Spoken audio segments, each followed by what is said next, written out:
Tonight's topic: interaction or interactive processing. Interaction with humans, the human factor, objects, interaction with yourself. This is something that I think about quite a bit. What does it have to do with you? Well, I'll tell you what it has to do with me.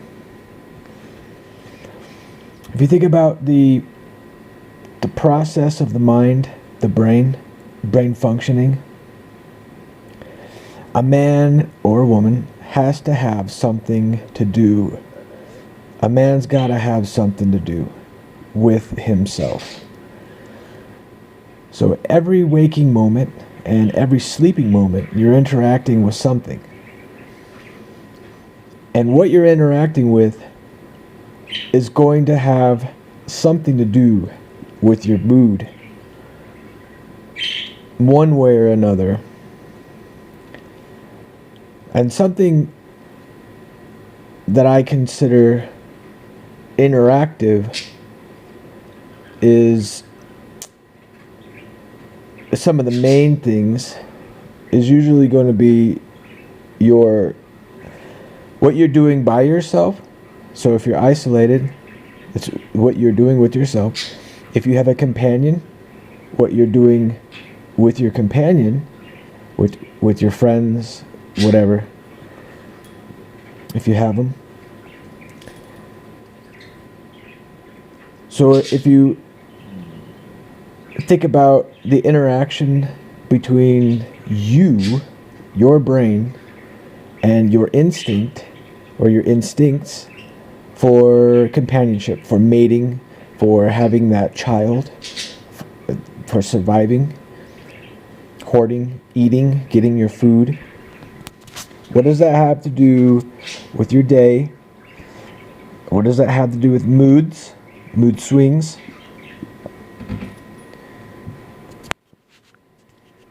I'm an isolated person.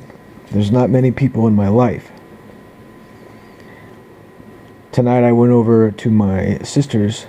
She has a family. I was there for a couple of hours. We played cards. I brought them some Christmas presents. The mood at her house was pretty good. My mood was reasonable. I sat there, I watched them open their presents. I observed. I interacted.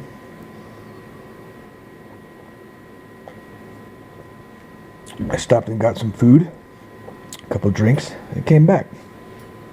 Back to isolation, back to the interaction that I am familiar with mostly. So my kind of interaction with process and result, and this is kind of a point, maybe more realization these days. I turned 40 in October, so I'm a 40-year-old male. So this is the perspective of me, who is a 40-year-old male.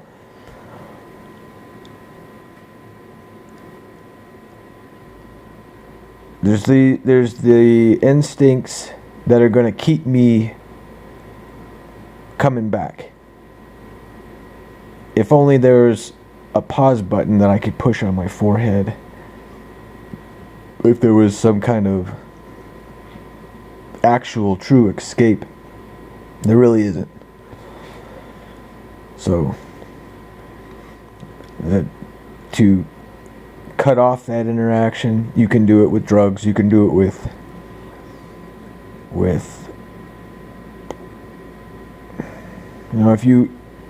if you don't know what to interact with or the process system yourself, you might need to get that from someone else that they can give you that direction or some tips or some pointers. You might actually pay them $50, $60 an hour for them to type in their computer and look at their watch and tell you time's up. And you might get something from that.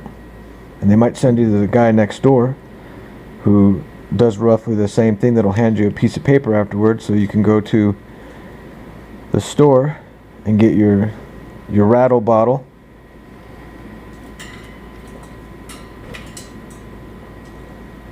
And then there's coming back with it and putting it in your hole, putting it down.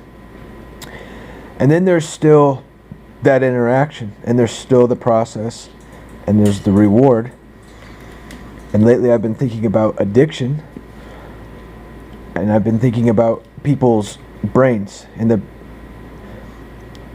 this is not something that I've read, this is something I'm simply thinking about. Is if a person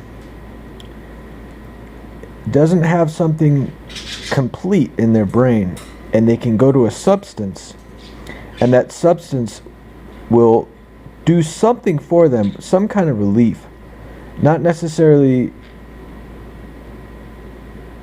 a complete fulfillment. It's doing something. It's making me think about how someone that's addicted to opiates is going to that opiate, and anything else in their life that they're doing, if they stay away from the drugs, any kind of reward or the process system, the reward that your brain will have, it's very possible that they are having to do a whole lot more to get just a little bit of that neurotransmitting connection in the brain where they are feeling good about it.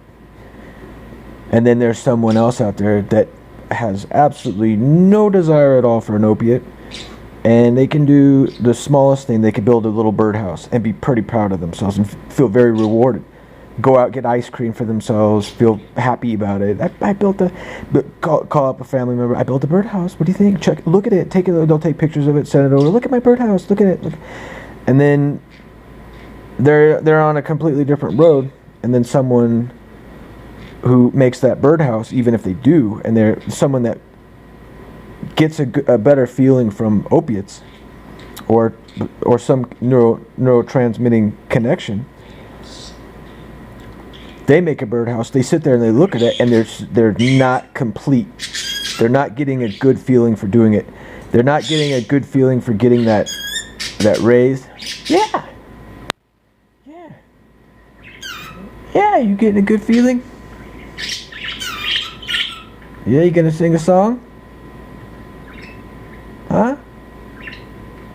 He's standing up completely tall right now.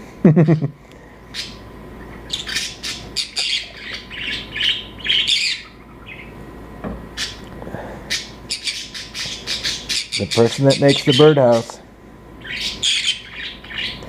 has the more need for the opiate, and he's not complete after making the birdhouse. The person they can go skydiving and they get very little rush, and then as soon as they take that opiates, they're getting that health.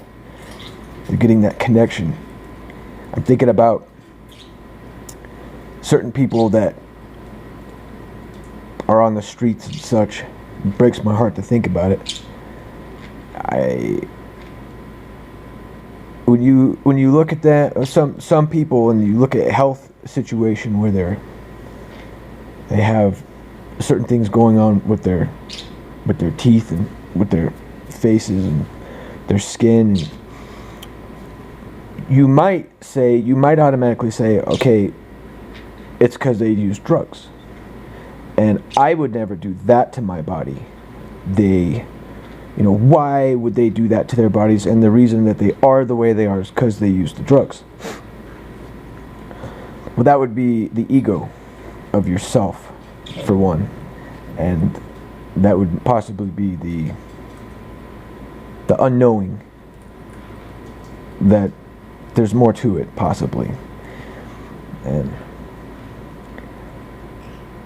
I think myself about how some of those things that are happening to their bodies could have something to do with an actual health disease from a lack of receptors in the brain, and the drugs that they're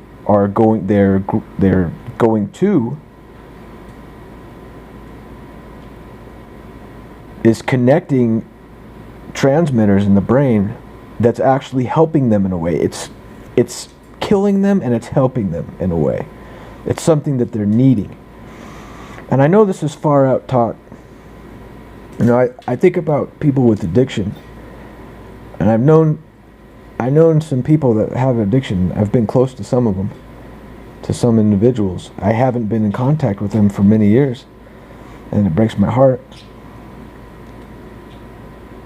Some of the probably the nicest people I've ever known in my life had addiction or have addiction. Those are the nicest people I've ever known in my life. Aside from a couple of people that, for different reasons. My point is, when you see someone who, I'll put it this way, who looks like they're falling apart, who don't look healthy, and you think it's the drugs, you know, think about that. Think about how there's a disease of the brain, and some people, you know, I've known some people that use opiates who their teeth go pretty quick. And there's one gal that I knew who was younger than me, and we were talking, and she was using quite a bit, and her teeth were untouched by the opiates.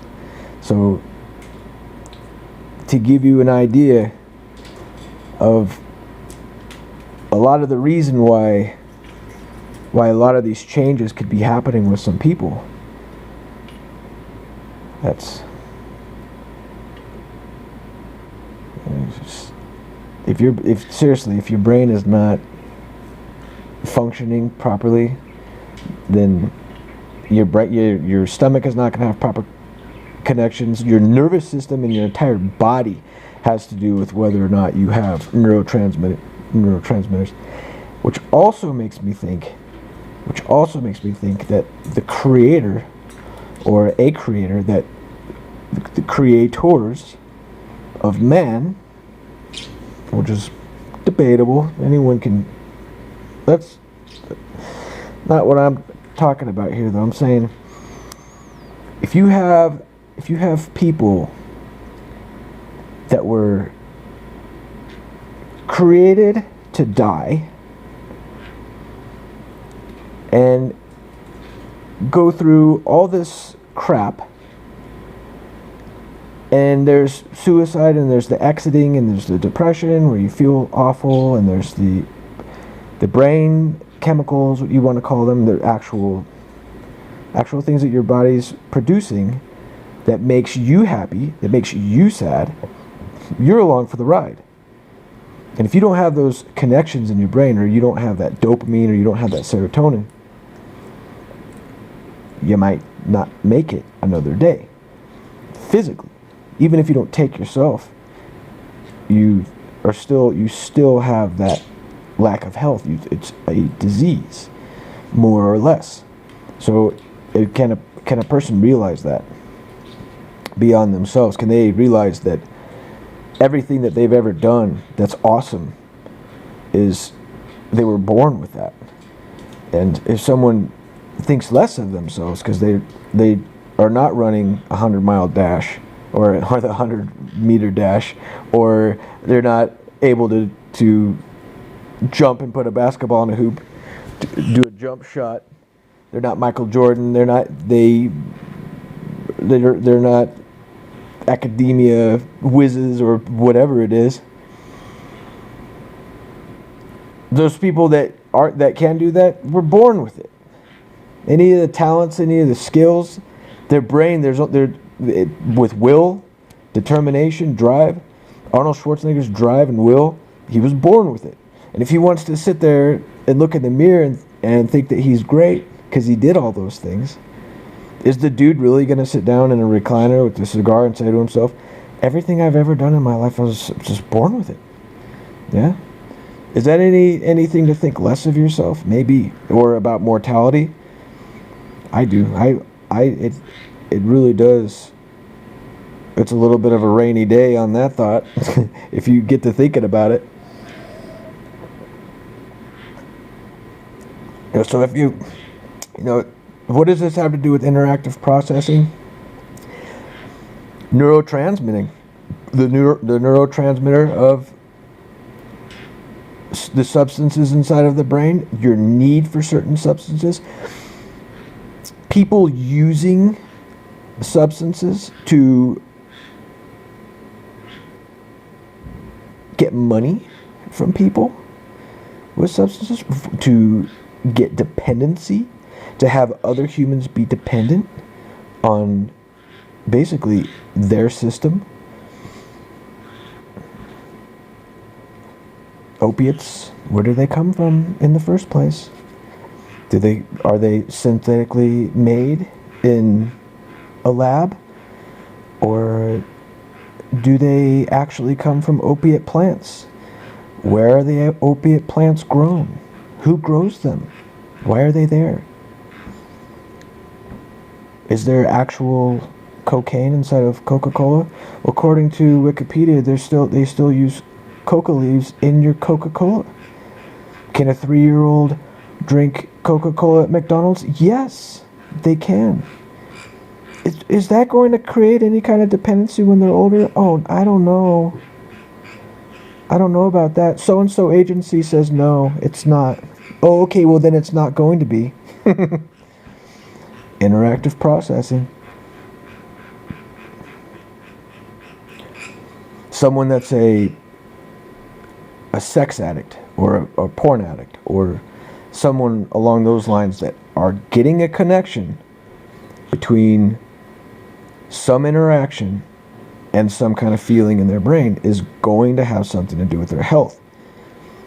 And going back to being created, this was what my point was. I got off on that. Being created by something that has a code in your brain where you are going to want something. So, and even the most taboo things, I won't even bring them up. You can think about those things. Things that are beyond stigma, where people absolutely hate these people that do this. Pure taboo.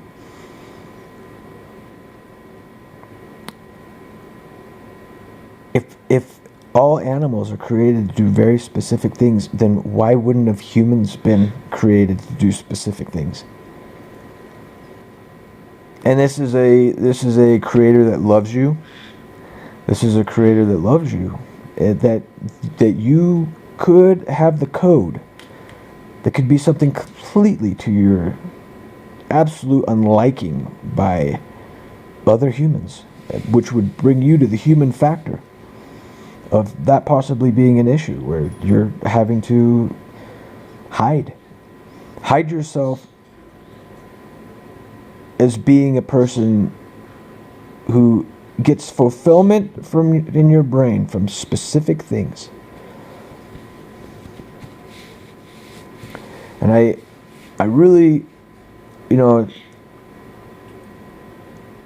with the code inside of people that we're born with, and how cancer can come along and just wipe you out in a couple of weeks or 5 years, or it took you down for years and then you completely recovered and you came around.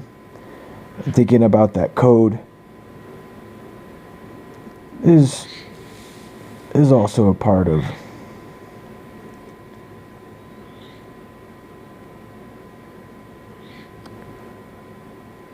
kind of dark, isn't it? Kind of a dark thought. I just had a family member die of cancer. It was last week. So, mortality is bullshit. And if I have to be grateful, or else I'm a piece of shit. I have to be. Little kids are dying of cancer and all that. And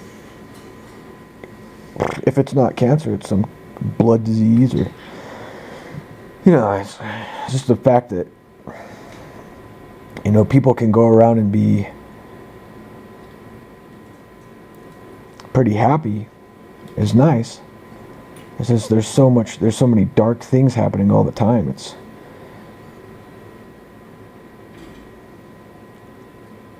the reality of it is interactive processing is everything in between that birth and your last day, your last breath that you're going to have, your consciousness. Everything that we can do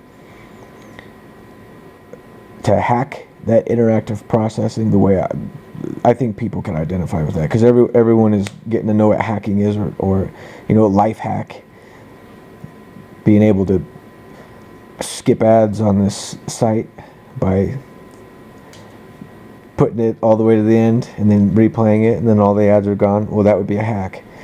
Interactive processing on your whole life. What can you hack into? There's the dependency of a companionship. Is a lot of that companionship going to do you any good? Are most people using other people?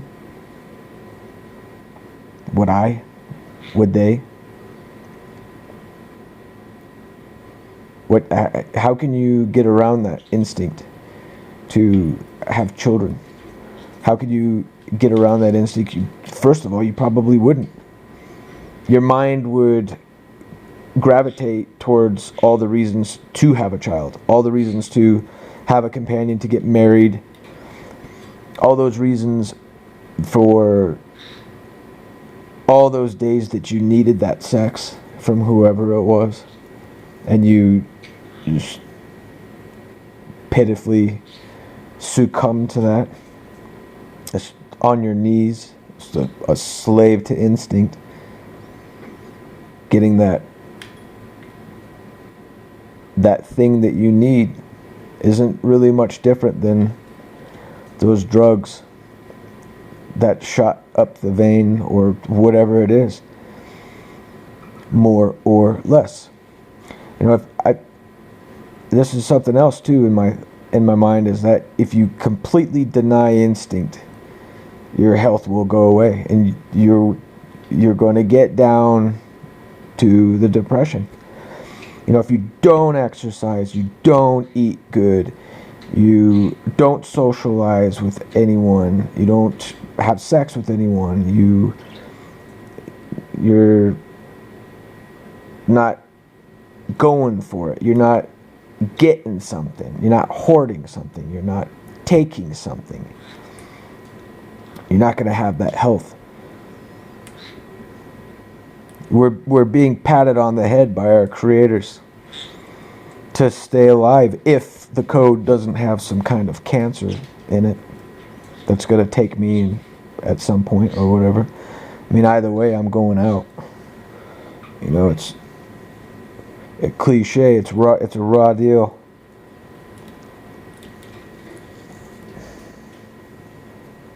If you don't do it, then your health is going to go.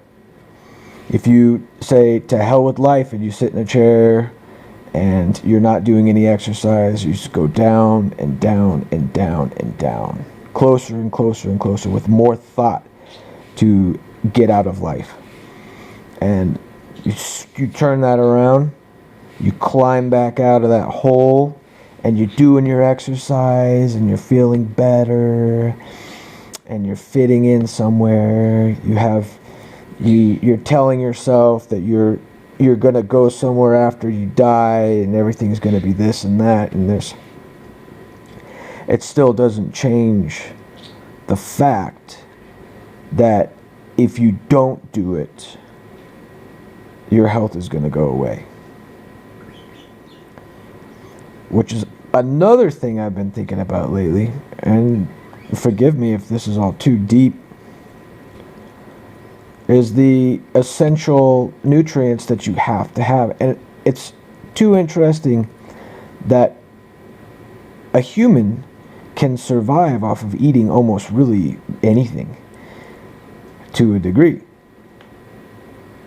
If you've ever completely taken protein out of your diet, which I have, your brain definitely does not function after a certain point. Muscle loss, yes. Which really makes me wonder about some of these people on this site that say that they eat zero protein for X amount of time. It might also be dependent on the actual person. Some people it might be that some people can eat no protein. The thing is, my point was that there's those essential things that you still have to get, and most of humanity will kill to get those essential nutrients to eat to survive. That certain fats are essential to your health, and kind of to putting fat on your body, you have to have certain fats. You have to have an extremely complex amount of nutrients. And all of this system that we have where you can get all this different food, you need all these things so that way you can survive and take care of yourself, drugs and whatever to survive. It does. It makes me think about the creation of what we are, and how mortality is a simulation.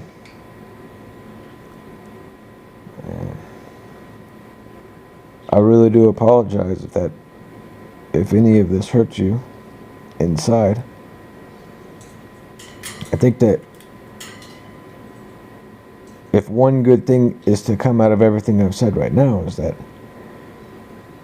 everything that a human needs to survive, whether it's only a day or two more, there's an absolute neurotransmitting reason for it.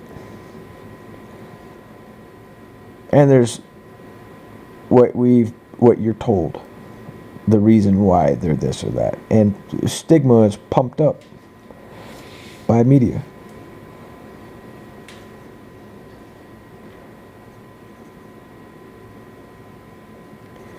I have more to say about interactive processing and the separation between the actual process of doing something and reward, or playing a game for 40 hours and then having a 15-minute ending where people are hugging and kissing. You've saved everyone. The end.